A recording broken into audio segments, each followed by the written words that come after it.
ഇന്ന് ദിവസം 225. ഇന്ന് വായിക്കുന്ന വചനഭാഗങ്ങൾ ജെറമ്യാ പ്രവാചകന്റെ പുസ്തകത്തിൽ നിന്ന് അധ്യായം 2, എസെക്കിയേൽ പ്രവാചകന്റെ പുസ്തകത്തിൽ നിന്ന് അധ്യായം 28, സുഭാഷിതങ്ങൾ അധ്യായം 14, 9 മുതൽ 12 വരെ വാക്യങ്ങൾ. ജെറമ്യാ പ്രവാചകന്റെ പുസ്തകത്തിൽ നിന്ന് അധ്യായം 2, ഇസ്രായേലിന്റെ അവിശ്വസ്തത. കർത്താവ് എന്നോട് അരുളി ചെയ്തു, നീ ജെറുസലേമിൽ ചെന്ന് വിളിച്ചു പറയുക, കർത്താവ് അരുളി ചെയ്യുന്നു, നിന്റെ യൗവനത്തിലെ വിശ്വസ്തതയും വധുവിനടുത്ത സ്നേഹവും ഞാൻ ഓർമ്മിക്കുന്നു. മരുഭൂമിയിൽ കൃഷിയോഗ്യമല്ലാത്ത നാട്ടിൽ നീ എന്നെ അനുഗമിച്ചത് ഞാൻ ഓർക്കുന്നു. ഇസ്രായേൽ കർത്താവിൻ്റെ വിശുദ്ധജനമായിരുന്നു, അവിടുത്തെ വിളവിൽ ആദ്യഫലവുമായിരുന്നു. അതിൽ നിന്ന് ഭക്ഷിച്ചവർ വില കൊടുക്കേണ്ടി വന്നു, അവരുടെ മേൽ വിനാശം നിബദിച്ചു എന്ന് കർത്താവ് അരുളി ചെയ്യുന്നു. യാക്കോബിൻ്റെ ഭവനമേ, ഇസ്രായേൽ കുടുംബത്തിലെ സകല ഭവനങ്ങളുമേ, കർത്താവിൻ്റെ വചനം കേൾക്കുവിൻ. കർത്താവ് അരുളി ചെയ്യുന്നു, നിങ്ങളുടെ പിതാക്കന്മാർ എന്നിൽ എന്ത് കുറ്റം കണ്ടിട്ടാണ് എന്നിൽ നിന്ന് അകന്നുപോയത്? മ്ലേച്ഛമായവയെ അനുധാവനം ചെയ്ത് അവരും മ്ലേച്ഛന്മാരായി തീർന്നു.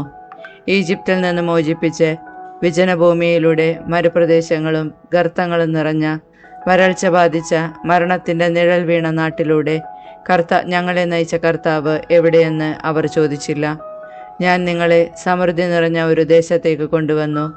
അവിടുത്തെ ഫലങ്ങളും വിഭവങ്ങളും നിങ്ങൾ ആസ്വദിക്കാനായിരുന്നു അത്. എന്നാൽ അവിടെ എത്തിയ ശേഷം എൻ്റെ ദേശം നിങ്ങൾ ദുഷിപ്പിച്ചു, എൻ്റെ അവകാശം മ്ലേച്ഛമാക്കി. കർത്താവ് എവിടെയെന്ന് പുരോഹിതന്മാർ ചോദിച്ചില്ല, നീതിപാലകൻ എന്നെ അറിഞ്ഞില്ല. ഭരണകർത്താക്കൾ എന്നെ ധിക്കരിച്ചു, പ്രവാചകന്മാർ ബാലിൻ്റെ നാമത്തിൽ പ്രവചിച്ചു, വ്യർത്ഥമായവയെ പിൻചൊല്ലുകയും ചെയ്തു. അതുകൊണ്ട് ഞാൻ നിങ്ങളെ കുറ്റം വിധിക്കും, നിങ്ങളുടെ മക്കളുടെ മേലും ഞാൻ കുറ്റം വിധിക്കും. കർത്താവ് അരുളി ചെയ്യുന്നു, നിങ്ങൾ കടന്ന് കിത്തിം ദ്വീപുകളിൽ പോയി നോക്കൂ, ആളയച്ച് കേദാർ ദേശത്ത് അന്വേഷിക്കൂ. ഇതുപോലെ എന്തെങ്കിലും സംഭവിച്ചിട്ടുണ്ടോ എന്ന് സൂക്ഷ്മമായി പരിശോധിക്കൂ. ഏതെങ്കിലും ജനത തങ്ങളുടെ ദേവന്മാരായി മാറിയിട്ടുണ്ടോ? അവ വേജദേവന്മാരായിരുന്നെങ്കിൽ തന്നെ. എന്നാൽ എൻ്റെ ജനം വ്യർത്ഥതയ്ക്കു വേണ്ടി തങ്ങളുടെ മഹത്വം കൈവെടിഞ്ഞിരിക്കുന്നു. ആകാശങ്ങളെ ഭയന്ന് നടുങ്ങുവിൻ, സംഭ്രമിക്കുവിൻ, ഞെട്ടിവിറയ്ക്കുവിൻ. കർത്താവ് അരുളി ചെയ്യുന്നു, എന്തെന്നാൽ എൻ്റെ ജനം 2 തിന്മകൾ പ്രവർത്തിച്ചു. ജീവജലത്തിൻ്റെ ഉറവയായ എന്നെ അവർ ഉപേക്ഷിച്ചു.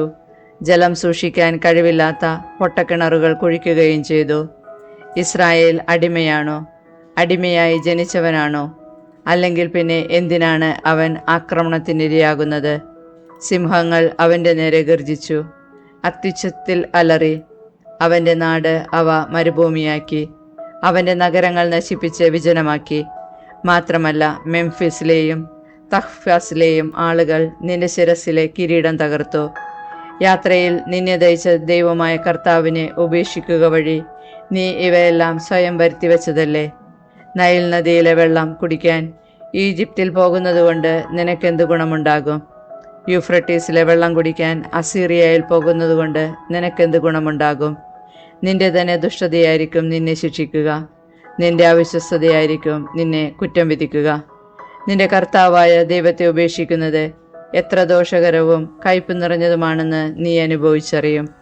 എന്നെക്കുറിച്ചുള്ള ഭയം നിന്നിലില്ലെന്ന് സൈന്യങ്ങളുടെ കർത്താവായ ദൈവം അരുളി ചെയ്യുന്നു. വളരെ മുൻപേ നീ നിന്റെ നുകമൊടിച്ചു, നിന്റെ കെട്ടുകൾ പൊട്ടിച്ചു. ഞാൻ അടിമവേല ചെയ്യുകയില്ല എന്ന് നീ പറഞ്ഞു. എല്ലാ ഉയർന്ന കുന്നുകളുടെ മുകളിലും സകല പച്ചമരങ്ങളുടെ ചുവട്ടിലും നീ വേശ്യയെപ്പോലെ വഴങ്ങി.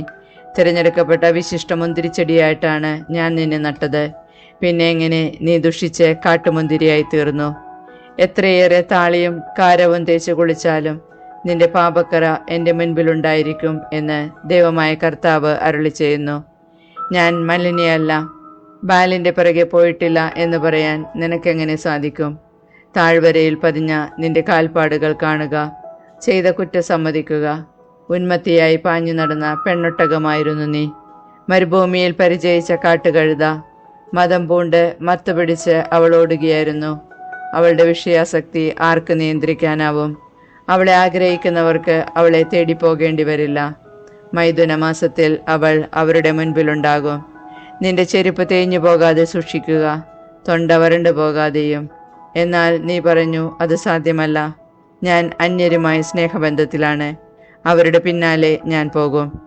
കണ്ടുപിടിക്കപ്പെടുമ്പോൾ കള്ളൻ എന്ന പോലെ ഇസ്രായേൽ ഭവനം ലജ്ജിക്കും. അവരും അവരുടെ രാജാക്കന്മാരും പ്രഭുക്കന്മാരും പുരോഹിതന്മാരും പ്രവാചകന്മാരും ലജ്ജിക്കും.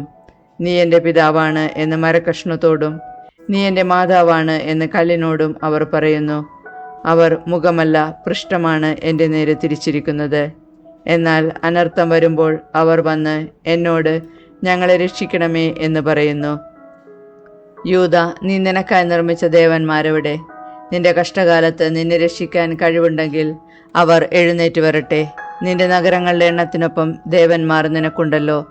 നിങ്ങൾ എന്തിന് എൻ്റെ നേരെ പരാതികൾ ഉന്നയിക്കുന്നു? നിങ്ങളെല്ലാവരും എന്നോട് മറുതലിച്ചിരിക്കുന്നു. കർത്താവ് അരുളി ചെയ്യുന്നു, ഞാൻ നിങ്ങളുടെ മക്കളെ പ്രഹരിച്ചത് വെറുതെയായിപ്പോയി. അവർ തെറ്റുതിരുത്തിയില്ല. ആർത്തി പൂണ്ട സിംഹത്തെ പോലെ നിങ്ങളുടെ തന്നെ വാൾ നിങ്ങളുടെ പ്രവാചകന്മാരെ വിഴുങ്ങി. ഈ തലമുറ കർത്താവിൻ്റെ വാക്ക് കേൾക്കട്ടെ. ഇസ്രായേലിന് ഞാനൊരു മരുഭൂമിയായിരുന്നോ? അന്ധകാരം നിറഞ്ഞ ദേശമായിരുന്നോ? അല്ലെങ്കിൽ പിന്നെ എന്തിനാണ് ഞങ്ങൾ സ്വതന്ത്രരാണ്? ഇനിയൊരിക്കലും നിന്റെ അടുക്കൽ ഞങ്ങൾ വരികയില്ല എന്ന് എൻ്റെ ജനം പറയുന്നത്. യുവതി തൻ്റെ ആഭരണങ്ങളോ മണവാട്ടി തൻ്റെ വിവാഹ വസ്ത്രമോ മറക്കാറുണ്ടോ? എന്നാൽ എണ്ണമറ്റ ദിനങ്ങളായി എൻ്റെ ജനം എന്നെ മറന്നിരിക്കുന്നു. കാമുകന്മാരെ കണ്ടുപിടിക്കാൻ നീ എത്ര സമർത്ഥയാണ്! വേശ്യകളെപ്പോലും പഠിപ്പിക്കാൻ പോന്നവളാണു നീ. നിന്റെ വസ്ത്രാഞ്ചലത്തിൽ നിരപരാധരായ പാവങ്ങളുടെ ജീവരക്തം പുരണ്ടിരിക്കുന്നു. അവരാരും ഭവനവേദന നടത്തുന്നതായി നീ കണ്ടില്ല. ഇതൊക്കെയായിട്ടും ഞാൻ കുറ്റമൊന്നും ചെയ്തിട്ടില്ല. അവിടത്തേക്ക് എന്നോട് യാതൊരു കോപവുമില്ല എന്ന് നീ പറയുന്നു. പാപം ചെയ്തിട്ടില്ല എന്ന് നീ പറഞ്ഞതുകൊണ്ട് നിന്നെ ഞാൻ കുറ്റം വിധിക്കും. എത്ര ലാഘവത്തോടെ നീ വഴിമാറി നടക്കുന്നു! അസീറിയയിലെ ഈജിപ്തും നിന്നെ അപമാനിക്കും. അവിടെ നിന്നും തലയിൽ കൈവച്ചുകൊണ്ട് നീ മടങ്ങി വരും. നീ വിശ്വാസമർപ്പിക്കുന്നവരെ കർത്താവ് നിരാകരിച്ചിരിക്കുന്നു. അവരിൽ നിന്ന് യാതൊരു നന്മയും നിനക്ക് കൈവരുകയില്ല. എസെക്കിയേൽ പ്രവാചകന്റെ പുസ്തകത്തിൽ നിന്ന് അധ്യായം 28. ടൈർ രാജാവിനെതിരെ. കർത്താവ് എന്നോട് അരുളി ചെയ്തു, മനുഷ്യപുത്ര, ടൈർ രാജാവിനോട് പറയുക, ദൈവമായ കർത്താവ് അരുളി ചെയ്യുന്നു, അഹങ്കാര തള്ളൽ കൊണ്ട് നീ പറഞ്ഞു, ഞാൻ ദേവനാണ്. സമുദ്രമധ്യേ ദേവന്മാരുടെ സിംഹാസനത്തിൽ ഞാൻ ഇരിക്കുന്നു. എന്നാൽ നീ ദൈവത്തെ പോലെ ബുദ്ധിമാനെന്ന് തന്നെത്താൻ കണക്കാക്കുന്നെങ്കിലും നീ ദൈവമല്ല, മനുഷ്യൻ മാത്രമാണ്. തീർച്ചയായും നീ ദാനിയേലിനേക്കാൾ ബുദ്ധിമാനാണ്. ഒരു രഹസ്യവും നിന്നിൽ നിന്ന് മറഞ്ഞിരിക്കുന്നില്ല. ബുദ്ധി കൊണ്ടും വിവേകം കൊണ്ടും നീ ധനം സമ്പാദിച്ചു. പൊന്നും വെള്ളിയും നിന്റെ ഭണ്ഡാരത്തിൽ സംഭരിച്ചു. വ്യാപാരത്തിലുള്ള നിന്റെ വലിയ അറിവ് മൂലം നീ സമ്പത്ത് വർദ്ധിപ്പിച്ചു, ധനം മൂലം അഹങ്കരിച്ചു. ആകയാൽ ദൈവമായ കർത്താവ് അരുളി ചെയ്യുന്നു, നീ നിന്നെ തന്നെ ദൈവത്തെ പോലെ ജ്ഞാനിയാക്കി കണക്കാക്കി. അതിനാൽ ജനതകളിൽ വച്ച് ഏറ്റവും ഭീകരന്മാരായവരെ ഞാൻ നിന്റെ മേലയക്കും. നിന്റെ ജ്ഞാനത്തിൻ്റെ മനോഹാരിതയ്ക്ക് നേരെ അവർ വാളൂരും. അവർ നിന്റെ തേജസ് കെടുത്തിക്കളയും. അവർ നിന്നെ പാതാളത്തിലേക്ക് തള്ളിയിടും. വധിക്കപ്പെട്ടവനെ പോലെ നീ സമുദ്രമധ്യേ മരിക്കും. നിന്നെ കൊല്ലുന്നവൻ്റെ മുൻപിൽ വച്ച് ഞാൻ ദേവനാണ് എന്ന് നീ ഇനിയും പറയുമോ? നിന്നെ മുറിവേൽപ്പിക്കുന്നവൻ്റെ കൈകളിൽ നീ ദേവനല്ല, വെറും മനുഷ്യനാണ്. അപരിച്ഛേദിതനെ പോലെ നീ വിദേശികളുടെ കരത്താൽ മരിക്കും. കർത്താവായ ഞാനാണ് ഇത് പറഞ്ഞിരിക്കുന്നത്. കർത്താവ് എന്നോട് അരുളി ചെയ്തു, മനുഷ്യപുത്ര, ടൈർ രാജാവിനെക്കുറിച്ച് ഒരു വിലാപഗാനം ആലപിക്കുക. അവനോട് പറയുക, ദൈവമായ കർത്താവ് അരുളി ചെയ്യുന്നു, നീ പൂർണ്ണതയ്ക്ക് മാതൃകയായിരുന്നു, വിജ്ഞാനം തികഞ്ഞവനും സൗന്ദര്യ സമ്പുഷ്ടനും. നീ ദൈവത്തിൻ്റെ തോട്ടമായ ഏദനിലായിരുന്നു. മാണിക്യം, പുഷ്യരാഗം, സൂര്യകാന്തം, പത്മരാഗം, ചന്ദ്രകാന്തം, ഗോമേതകം, ഇന്ദ്രനീലം, വൈഡൂര്യം, മരതകം എന്നിവ നിന്നെ പൊതിഞ്ഞിരുന്നു. നിന്റെ തമ്പുരുവും പുല്ലാങ്കുഴലും സ്വർണ്ണ നിർമ്മിതമായിരുന്നു. നീ സൃഷ്ടിക്കപ്പെട്ട ദിവസം തന്നെ അവയെല്ലാം ഒരുക്കിയിരിക്കുന്നു. ഒരു അഭിഷിക്തനെ കെരൂബിനെ നിനക്ക് കാവൽ നിർത്തി. നീ ദൈവത്തിൻ്റെ വിശുദ്ധഗിരിയിലായിരുന്നു. തീ പോലെ തിളങ്ങുന്ന രക്തങ്ങളുടെ ഇടയിൽ നീ സഞ്ചരിച്ചു. നിന്നെ സൃഷ്ടിച്ച നാൾ മുതൽ അധർമ്മം നിന്നിൽ പ്രത്യക്ഷപ്പെടുന്നതുവരെ നീ നിഷ്കളങ്കനായിരുന്നു. വ്യാപാരത്തിൻ്റെ പെരുപ്പത്തിൽ അക്രമവും പാപവും നിന്നിൽ നിറഞ്ഞു. അതുകൊണ്ട് ദൈവത്തിൻ്റെ ഗിരിയിൽ നിന്ന് നിന്നെ ഞാൻ അശുദ്ധ വസ്തുവായി ദൂരെ എറിഞ്ഞു. നിനക്ക് കാവൽ നിന്ന കെരൂബ് തിളങ്ങുന്ന രത്നങ്ങളുടെ ഇടയിൽ നിന്ന് നിന്നെ ആട്ടിപ്പുറത്താക്കി. നിന്റെ സൗന്ദര്യത്തിൽ നീ അഹങ്കരിച്ചു. നിന്റെ മഹിമയ്ക്കായി ജ്ഞാനത്തെ നീ ദുരുപയോഗപ്പെടുത്തി. നിന്നെ ഞാൻ നിലത്തെറിഞ്ഞു കളഞ്ഞു. രാജാക്കന്മാർക്ക് കണ്ടു രസിക്കാൻ നിന്നെ ഞാൻ അവരുടെ മുൻപിൽ നിർത്തി. നിന്റെ ദുഷ്കൃത്യങ്ങളുടെ ആധിക്യവും വ്യാപാരത്തിലെ അനീതിയും നിമിത്തം നിന്റെ വിശുദ്ധ സ്ഥലങ്ങൾ നീ അശുദ്ധമാക്കി. നിന്റെ മധ്യത്തിൽ നിന്ന് ഒരഗ്നി പുറപ്പെടുവിച്ച് എല്ലാവരും കാണുകെ ഞാൻ നിന്നെ ദഹിപ്പിച്ച് ഭസ്മമാക്കി. നിന്നെ അറിയുന്ന ജനതകൾ നിന്നെ കണ്ട് സ്തബ്ധരാകും. ഭീകരമായ അവസാനത്തിലേക്ക് നീ എത്തിയിരിക്കുന്നു. എന്നേക്കുമായി നീ ഇല്ലാതാകും. സീദോനെതിരെ കർത്താവ് എന്നോട് അരുളി ചെയ്തു, മനുഷ്യപുത്ര, സീദോന് നേരെ മുഖം തിരിച്ച് അവൾക്കെതിരായി പ്രവചിക്കുക. ദൈവമായ കർത്താവ് അരുളി ചെയ്യുന്നു, സീദോൻ, ഇതാ ഞാൻ നിനക്കെതിരാണ്. നിന്റെ മധ്യേ ഞാൻ എൻ്റെ മഹത്വം പ്രകടിപ്പിക്കും. എൻ്റെ ന്യായവിധി അവളിൽ ഞാൻ നടത്തും.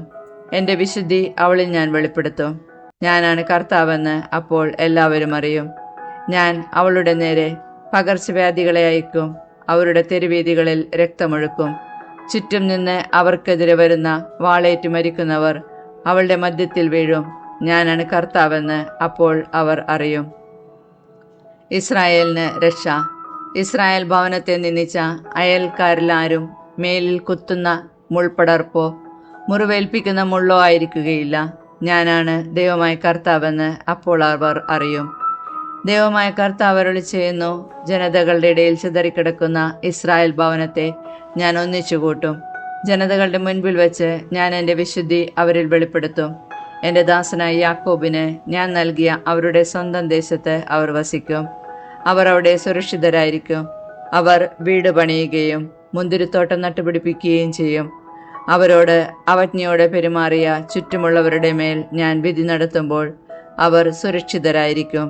ഞാനാണ് തങ്ങളുടെ ദൈവമായ കർത്താവെന്ന് അപ്പോൾ അവർ അറിയും. സുഭാഷിതങ്ങൾ അധ്യായം 14 9 മുതൽ 12 വരെ വാക്യങ്ങൾ. ദുഷ്ടരെ ദൈവം വെറുക്കുന്നു, സത്യസന്ധർ അനുഗ്രഹം പ്രാപിക്കുന്നു. ഹൃദയത്തിൻ്റെ ദുഃഖം അതിന് മാത്രമേ അറിഞ്ഞുകൂടൂ. അതിൻ്റെ സന്തോഷത്തിലും അന്യർക്ക് പങ്കില്ല. ദുഷ്ടരുടെ ഭവനം നശിപ്പിക്കപ്പെടും, സത്യസന്ധരുടെ കൂടാരം പുഷ്ടി പ്രാപിക്കും. ശരിയെന്ന് തോന്നുന്ന വഴി ചിലപ്പോൾ മരണത്തിലേക്ക് നയിക്കുന്നതാവാം.